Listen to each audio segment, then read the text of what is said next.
My husband Richard Rick, M30, and I, F29, have been blessed with a daughter 2 weeks ago.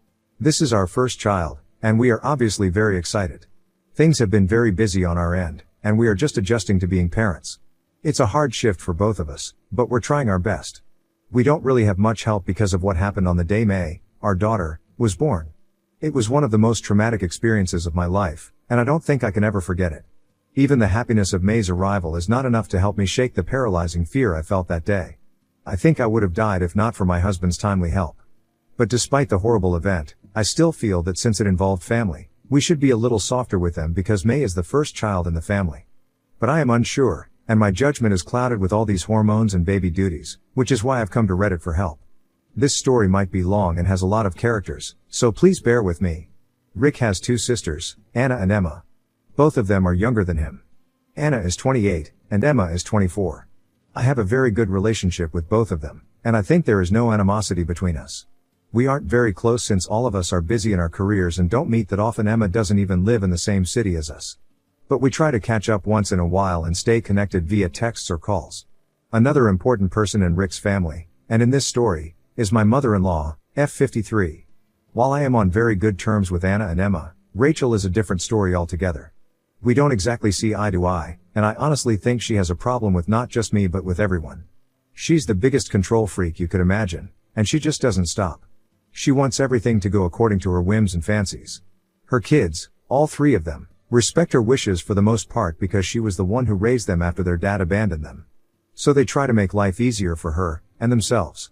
Moreover, if anyone dares to want something other than what she wants, she reacts, and the reaction can range from disapproval and moping to a full-blown meltdown with tears and tantrums.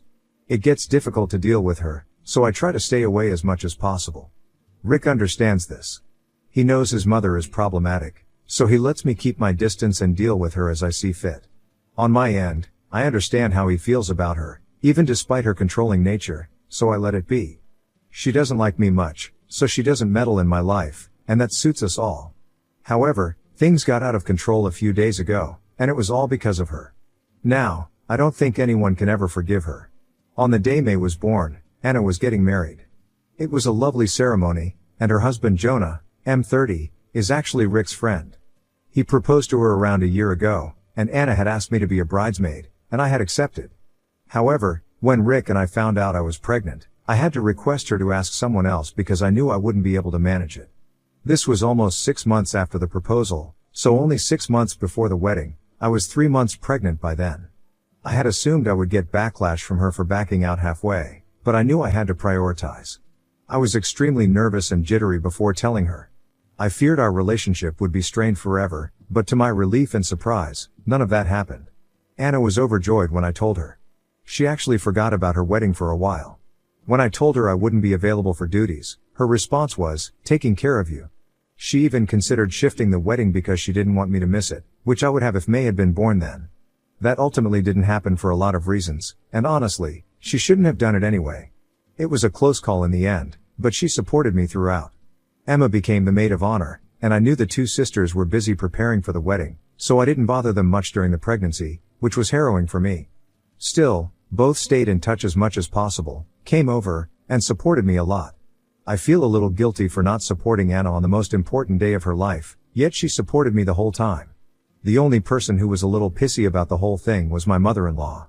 I think she was annoyed I couldn't be the maid of honor anymore, which caused some disruption in the wedding preparations. That seemed like the only logical explanation, and I got where she was coming from. But the hostility, for lack of a better word, continued even after Anna was okay with the pregnancy and my not being maid of honor. The bride wasn't mad in the slightest, but Rachel somehow started antagonizing me from that point on. It was weird, but I thought maybe I was on edge because of the hormones, and she was on edge because of the wedding, and all this was just creating false narratives in my head. I ignored her as best as I could, and things were mostly fine. Things got out of control, literally and figuratively, during the wedding. It was 2 weeks ago, and I was pregnant out of my mind. My feet were swollen, my belly was huge, and I felt like I would pass out. But I still wanted to attend the wedding because Anna wanted me there. I had asked her beforehand if she wanted me there because I wanted it to be her day. I told her the presence of a heavily pregnant woman might take the attention away from her, and I didn't want that. Wedding days are for the bride and groom, and I would hate to be the one to take away from that. When I told Anna this, She was actually offended and hurt. She said she couldn't believe I'd fill my head with this useless crap and not attend her wedding. She said she didn't care about attention or limelight. All she wanted was her family there to support her on her wedding day. She said I had to come and not worry about drama. I knew she meant it. She's not the type to mince words. If she hadn't wanted me there, she would have been upfront about it. But she did, and she said so emphatically, and I believed it was my duty to be there for her. So, even though I was physically uncomfortable, I knew I had to be there for her on her wedding day. I'm not going to lie, there were a lot of people murmuring, but I did my best to ignore them because I knew Anna was happy I was there. That's all that mattered to me in that moment. Rachel didn't interact with me much, and she glared at me the entire time, but I was too uncomfortable to notice. I didn't have the energy to deal with her or make sense of her passive-aggressive behavior toward me, so I just let her be. She could glare all she wanted, I wasn't going to react to her. Then came the main incident that left not just me, but everyone around me, shocked and scarred to the core. I started feeling uneasy just before the ceremony was about to begin. By then, I had already met Anna. I got up and went upstairs, thinking it would help me feel better, and I'd return once I did. Little did I notice that Rachel had followed me. I was feeling sweaty and weird, so I went to the bathroom, and suddenly, my water broke. It was a genuine flood, and I started panicking because, even though I love my daughter more than anyone, she had chosen the worst possible time to arrive. I couldn't think straight, and thankfully, I saw my mill in front of me. By that point, I was crouching in pain. She rushed to me, and I told her to take my phone and call Rick immediately because we needed to get to the hospital. She helped me up and made me sit in the bathroom, and I gave her my phone. That's when she flipped. She said she'd make sure Rick came in an hour, once the ceremony was over, because she didn't want me to steal Anna's spotlight. I asked her if she was crazy and said there was no way I could handle this for an hour. I tried snatching my phone from her, but she locked me inside and took my phone with her. So there I was, pregnant, with my child literally on the way, in a bathroom, sitting on a toilet, with no phone and no husband. I don't know how I didn't have a full-blown panic attack, and thank God I didn't because I don't know what would have happened otherwise. I got up and gradually made my way to the door and started banging on it. I screamed and screamed, but since the washrooms were on the first floor and everyone was seated for the wedding by then, no one heard me. I screamed until my voice was gone, but no one came. That's when I genuinely felt I was going to die and take my baby with me. I was exhausted, drenched, sweating like a pig, and had no voice left. That's the last thing I remember. I don't know what happened after Elle had passed out from exhaustion. I don't even remember how I got to the hospital. I just know I did. I woke up a few hours later, and I was in the hospital with Rick by my side, sobbing. It took me a few moments to realize where I was and make sense of everything. When I saw Rick crying, I assumed the worst. Everything came flooding back, Mill locking me in the bathroom, my crying and I thought May didn't make it. When Rick saw I was awake, he heaved a sigh of relief and started crying in my arms. I didn't know what to make of it and felt a sinking feeling in my stomach. Then I saw the nurse come in with a baby girl, and I heaved a sigh of relief. I honestly wanted to slap Rick for messing with me like that, but he said he wasn't messing with me, he was just relieved I was okay because I was unconscious when he found me in the bathroom. I held my daughter for the first time, and I don't think I'll ever be able to forget that feeling, or that any better emotion than that exists in life. I just don't think anything will ever top what I felt in those moments. Rick didn't give me any details at that point, and I'm grateful for that because I didn't have the energy to deal with it. I could faintly hear some commotion outside, and I asked him what was up. He said Mill was outside and wanted to come in and see her granddaughter. I told him what had happened in detail. I told him what she had done, how she had endangered our daughter for no reason. I also told him there was no way I was allowing her near my daughter, ever. To me, she was dead. He said he knew everything. When he discovered me in that state, she broke down and told him everything. I told him that just because she broke down doesn't mean I was going to forgive her. He laughed and said his mother was dead to him from this point on and that he was going to press charges for life endangerment. He said he would go the legal route and make sure she was punished for what she had done. When I heard him say that, I felt a weight lifted off my shoulders. I know he loves his mother. All three of them do. But after the stunt she pulled, which could have cost me and my daughter our lives, I was in no mood to forgive her. If Rick had chosen her over me, our marriage would have been over. There would be no coming back from that. Somewhere deep down, I anticipated that he might choose his mother because, despite everything, she had worked very hard to raise them. Maybe I wasn't expecting him to stand up for me the way he did, but I'm not complaining at all. If anything, it has made me love him more, if that's even possible. I asked him how the wedding went, and he said it went fine. Emma and Anna were waiting for him to call so they could visit us. I asked if Anna was mad, and he laughed, saying I didn't have to worry about Anna at all. She's been beaming with pride and joy, claiming that her complete family was at the wedding, and that May's birth was the best gift she could have received. I had tears in my eyes when he told me that, and I told him to call them immediately. Within a few minutes, Anna, Emma, and Jonah were at the hospital with me. The best part? Anna and Jonah were still in their wedding clothes, and Anna said there was no way she was going to pass up the chance to take a wedding picture with her niece. I started bawling, full on, and it was such a heartwarming moment. After the picture, I apologized to Anna for ruining her day. She hugged me and said I was looking at it all wrong. I had made her day. I told her about Mill's behavior ever since we announced the pregnancy, and Anna said the only thing I did wrong was not telling them sooner. Maybe they could have put a stop to her drama. I told her I didn't want to cause trouble, and Emma chimed in, saying any amount of trouble was fine as long as I was safe. I have tears in my eyes even typing this because that's when I knew they loved me like family. I wasn't just Rick's wife to them, I was family. Anna is one of the best women I know. She's so secure, so happy, no wonder she is where she is today. I really don't know how Rachel is so different from her children. It's like they saw her and realized that's not what they wanted to become. It's weird, but I don't care. It was beautiful. Mill was still outside, apparently, and Anna had told her on her way in that she would make sure Rick and I pressed charges. Mill wanted to come in and meet May, but I didn't want her anywhere near me. Anna said we needed to keep ourselves safe from her. Anna apologized to me, feeling she hadn't addressed her mother's overprotective instincts or made it clear enough that she had no problem with my pregnancy. She said that if she had, maybe the incident could have been avoided. I told her she had made me feel safe and there was no way she was at fault. All the while, Rick was outside talking to Mill. When I was discharged and came home with May 2 or 3 days later, Rick told me what he and Mill had talked about. He said he had informed her he would be pressing charges and that she could eat ST because nothing would change that. He also told her she was never allowed in May's life. She was not her grandmother in any capacity. She chose to put my life and my unborn child's life in danger over an assumed slight that didn't even concern her. He also said all the money he had been giving her, Mill was living off of Rick and Emma's money, would be substantially reduced. That's when she started crying, saying she had slaved away her whole life for the kids and didn't deserve this. Rick told her that while he knew and appreciated all she had done for them, that didn't mean she had control over their lives. He said she was in the wrong, and he had been ignoring or making excuses for everything she did for years, but not anymore.